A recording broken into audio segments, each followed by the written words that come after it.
Muraho neza abakunzi ba Physio Rwanda. Uyu munsi tugiye kurebera hamwe impamvu nyamukuru zituma umugongo wo hasi ubabara. Hari abibwira bati wenda nuko nshaje, ariko ukuri guhari ntabwo ari uko ushaje, uko gusaza ntabwo ari byo bitera umugongo gusa. Ndizera ko rero mwese mumeze neza, nabazaniye seri nziza yitwa Menya umugongo wawe. Uyu munsi tugiye guhera ku munsi wa mbere kandi turibanda ku kibazo abantu benshi bibaza ariko ntibakibonera igisubizo nyacyo. Ubundi kuki umugongo wo hasi ubabara? Ese nuko tuba turi gusaza? Ese ni imirimo myinshi dukora? Abenshi baravuga bati njyewe umugongo urambabaza ndetse ukanandya kubera yuko nshaje. Ariko uyu munsi ndaza kubibabwira mu buryo bwiza ndetse busobanutse. Ukuri guhari burya ntabwo umugongo ukurya kubera ko ushaje buri gihe. Uyu munsi niyo mpamvu tugiye gusobanura ubundi umugongo wo hasi ni uwuhe. Ese ni izihe mpamvu nyamukuru esheshatu zituma ubabara? Ese ni ibiki bishobora gutuma mu by'ukuri umugongo wawe ukomeza kukurya ariko abantu benshi bakaba batabizi, yewe nawe ukaba utabizi? Ese ni ikihe kintu wakora uhereye uyu munsi kugira ngo ubashe kuba warwanya ubwo bubabare ndetse wivuze? Iyi video ntabwo ari iyo kwivura, niyo gusobanukirwa no kwirinda gukomeretsa umugongo wawe kurushaho, ariko kandi ishobora no kukugira inama ku buryo cyo ukwiriye kwitwara bityo bwa bubabare wari ufite bwose bukabasha kuba bwavaho.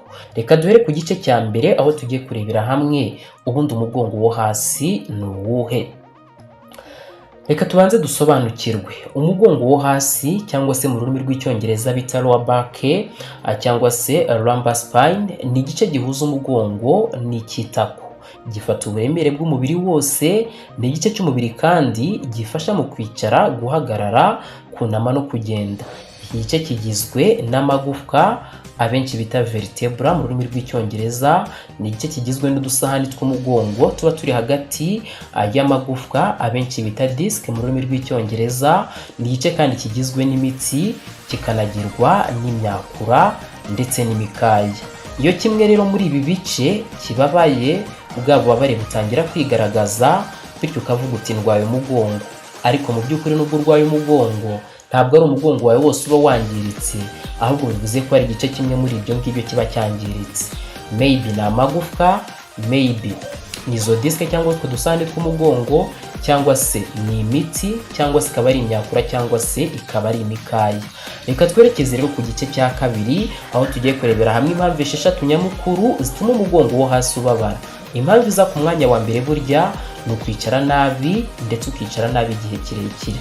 Iyi ni impamvu ya mbere mu Rwanda ndetse no ku isi hose, aho abantu usanga abicaye by'umwihariko nabi, bakicara ku bintu bibabangamira. Ugasanga wicaye udatuje, wicaye udatekanye, ugasanga wicaye wihengetse. Mu by'ukuri ibi byose bigatuma wa mugongo wawe uri bukurye. Iki gihe uraza kubibona neza cyane ku bantu bicara bunamye kuri telefone. Ugasanga afite telefone imbere yiwe, ahora yunamiye muri telefone. Iki gihe rwose ntuzatungurwe no kuba wakumva umugongo wawe uri kukurya. Ikindi nanone ni abantu bicara ku ntebe ariko ntizibashe gufata umugongo wabo neza. Ubundi batubwira ko intebe nziza tugomba kwicaraho ni intebe uri bwicareho ukegama, kandi ukegama mu buryo ki umugongo wawe utihengetse. Ukegama wumva umeze neza kandi wumva utuje.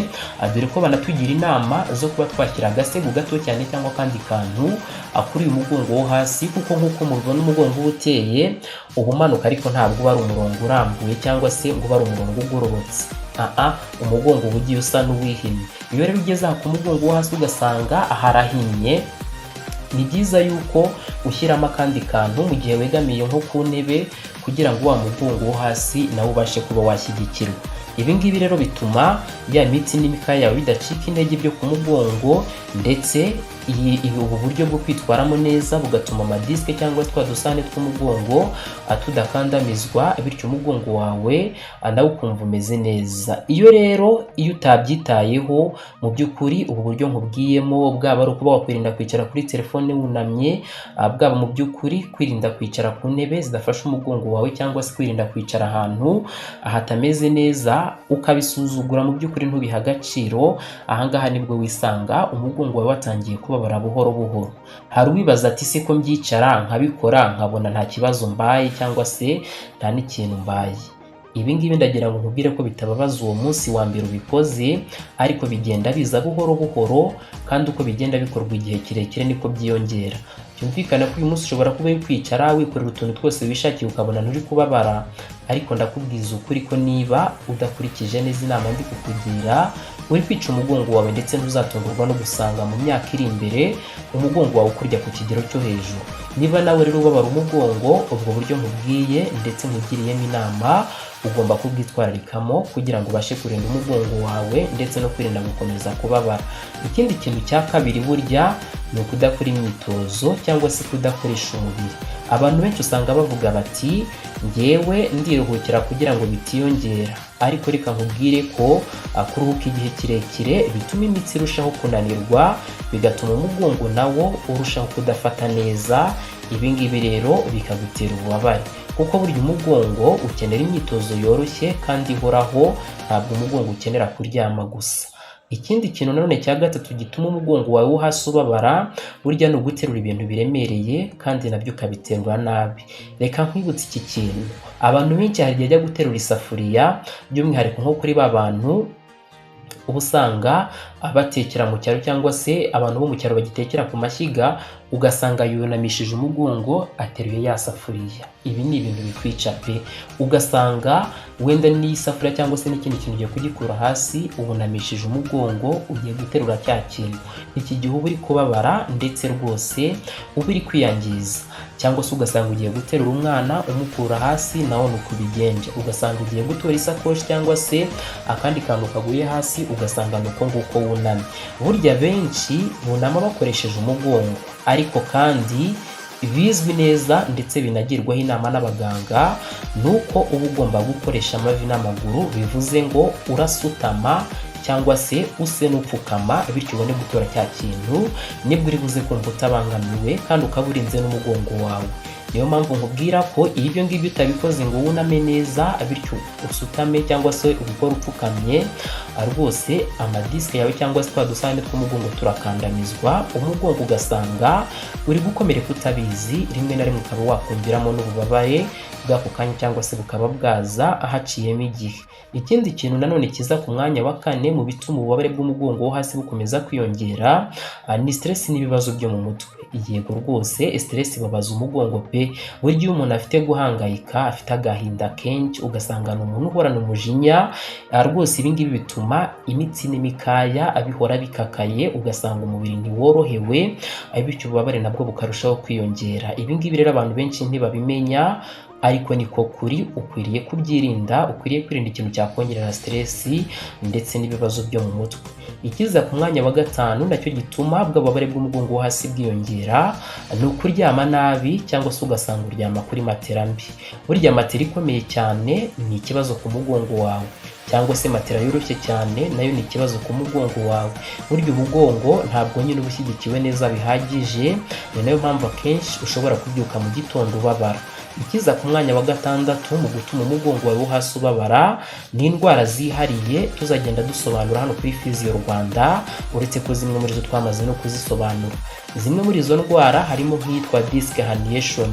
Usanga disc cyangwa se kagasahane k'umugongo kavuye mu mwanya wako, ibi biteza ububabare bukomeye cyane. Ni na bwa bubabare bushobora kuba bwagera mu mugongo, ugasanga bumanutse mu itako, bukamanuka bukagera no mu birenge.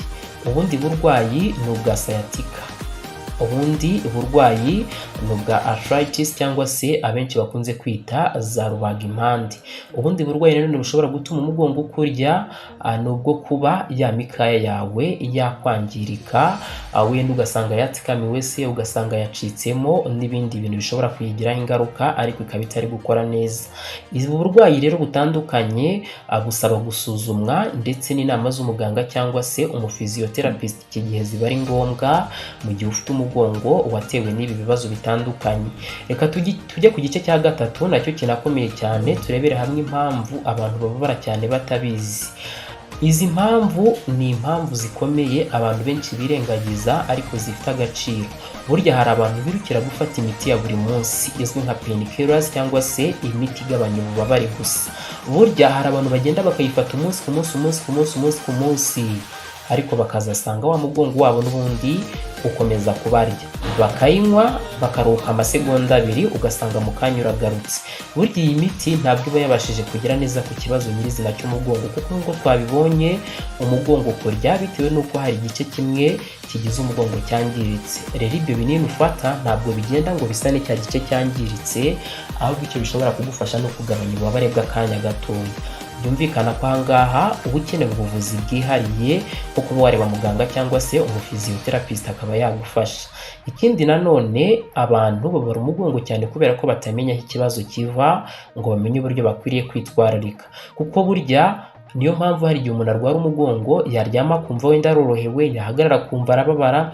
Ibyo byose biba bigenda bigaragaza uburyo ikibazo cyawe kimeze. Niyo mpamvu iyo wamaze kumenya neza igitera umugongo wawe ushobora kumenya ngo nicara umwanya munini ndi bubabare cyane, reka nicare iminota 10 ubundi mpaguruke ngende nze kongera kwicara, aho kugira ngo mare umwanya wose anicaye. Ikindi nanone gituma umugongo wo hasi ubabara cyane abantu mu by'ukuri ugasanga ntibakitaho ni ugutinya imyitozo. Umuntu agira gutya akarwara umugongo akavuga ati sinzongera no kweguka, nta kantu na gato nzongera gukora, ariko ukuntu utinya imyitozo ukareka gukoresha umubiri wawe nibyo birushaho kukongerera ububabare, kuko za nyama ya mikaya byose ntabwo biba bikiri gukora neza. Ikindi nanone gituma abantu bakomeza kugira ububabare cyane ni ugukererwa kubona inzobere. Ibi byose bituma ububabare buhinduka chronique cyangwa se bukaba bwamara igihe kirekire. Babandi babwira ngo umugongo wawe ntukira, wenda usibye kuba wazi uyu munsi twagabanya ububabare ariko nyine ufite umugongo udakira. Byumvikana ko rero babisaba kwitwararika. Iki ni igice rero cya nyuma cya kane tugezeho cy'ingenzi cyane, aho buri umwe wese yibaza ati ako numvise ibyo byose nkumva amakosa nkora, nkumva uburyo nitwara, mu by'ukuri impereye aka kanya mbonye video ya Physio Rwanda nakwitwara nte, nakora iki impereye uyu munsi? Reka nkubwire ko rero mu by'ukuri udakeneye gutegereza kubabara cyane ngo ubone kuba wakwivuza cyangwa se gukurikiza izi nama zose ndi kukugira. Icya mbere ugomba gutangirira ku kwicara neza, kuko iyi ni inkingi ikomeye cyane yo gufasha umugongo wawe kumera neza.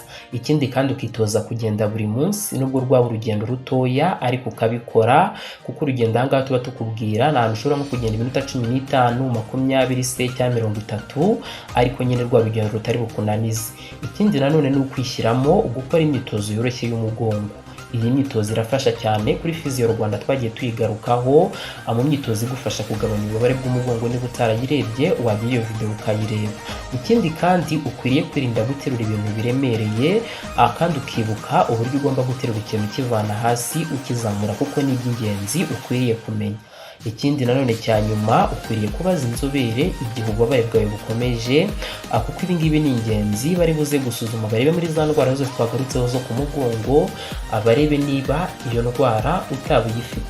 Iyo basanzwe uyifite barakuvura cyangwa se bakaba babaga umugongo wawe bakaguha ubuvuzi nyine bitewe n'uko umugongo wawe urwaye.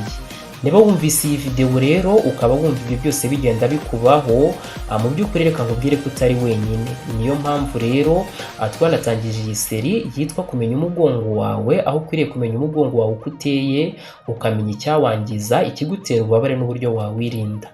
Ku munsi wa kabiri tuzaba tuvuga ubundi kuki umuntu abyuka mu gitondo umugongo ukababara cyane.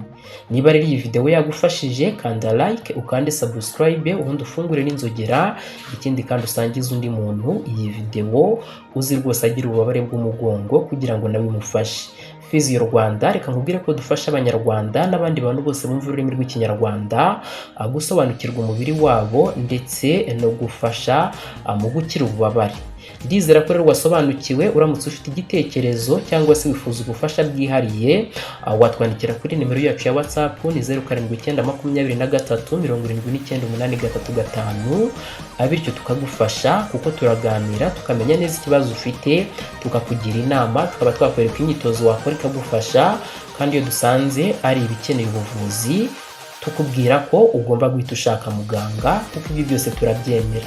Ibintu dutanga ni ubumenyi rusange, ariko kandi tunakwereka inama ziri buze kuba zagufasha, ariko zose zidasimbuye icyemezo cyangwa se ubujyanama wahawe na muganga.